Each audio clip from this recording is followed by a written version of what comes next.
ನಮಸ್ತೆ, ನಾನಿವತ್ತು ಅವರೆಕಾಳು ಸಾಂಬಾರು ಮಾಡೋದನ್ನು ತೋರಿಸ್ಕೊಡ್ತಾ ಇದ್ದೀನಿ. ಮುದ್ದೆ ಮತ್ತು ರೈಸ್ ಜೊತೆ ತಿನ್ಬೋದು ಇದನ್ನು. ಫಸ್ಟು ಅವರೆಕಾಳು ತೊಗೊಂಡ್ಬಿಟ್ಟು 2 ವಿಸಿಲ್ ಹಾಕ್ಸ್ಕೊಂಡಿದ್ದೀನಿ. ಇವಾಗ ಇದನ್ನು ಬೇಯಿಸ್ಕೊಂಡಿದ್ದೀನಿ. ಈ ಕಡೆ ರುಬ್ಕೊಳ್ಳೋಕ್ಕೆ ಏನೇನು ಬೇಕೋ ಸ್ವಲ್ಪ ಕೊಬ್ಬರಿ, ಈರುಳ್ಳಿ, ಟೊಮೊಟೊ, ಕೊತ್ತಂಬರಿ, ಒಣಮೆಣಸಿನ್ಕಾಯಿ, ಆಮೇಲೆ ಸ್ವಲ್ಪ ಜೀರಿಗೆ ಇಟ್ಕೊಂಡಿದ್ದೀನಿ.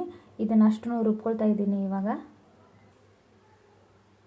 ನೋಡಿ ರುಬ್ಕೊಳ್ತಾ ಇದ್ದೀನಿ. ರುಬ್ಕೊಳ್ಳೋವಾಗಲೇ ಇದರೊಳಗಡೆ ಸಾಂಬಾರು ಪೌಡ್ರ್ ಹಾಕ್ಕೊಳ್ತಾ ಇದ್ದೀನಿ.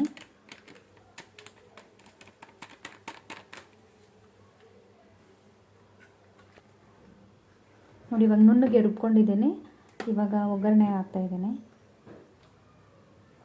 ಎಣ್ಣೆ ಬಿಸಿ ಆಗಿದೆ, ಜೀರಿಗೆ ಹಾಕ್ಕೊಳ್ತಾ ಇದ್ದೀನಿ, ಸಾಸಿವೆ ಹಾಕ್ಕೊಳ್ತಾ ಇದ್ದೀನಿ.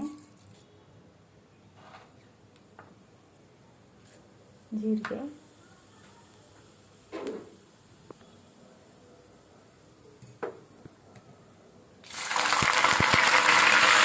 ಈರುಳ್ಳಿ, ಆಮೇಲೆ ಕರಿಬೇವು ಹಾಕ್ಕೊಳ್ತಾ ಇದ್ದೀನಿ.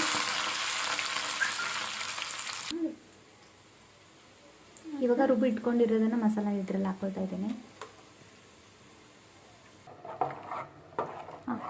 ಇವಾಗ ಒಗ್ಗರಣೆ ಸೇರಿಸ್ಕೊತಾ ಇದ್ದೀವಿ.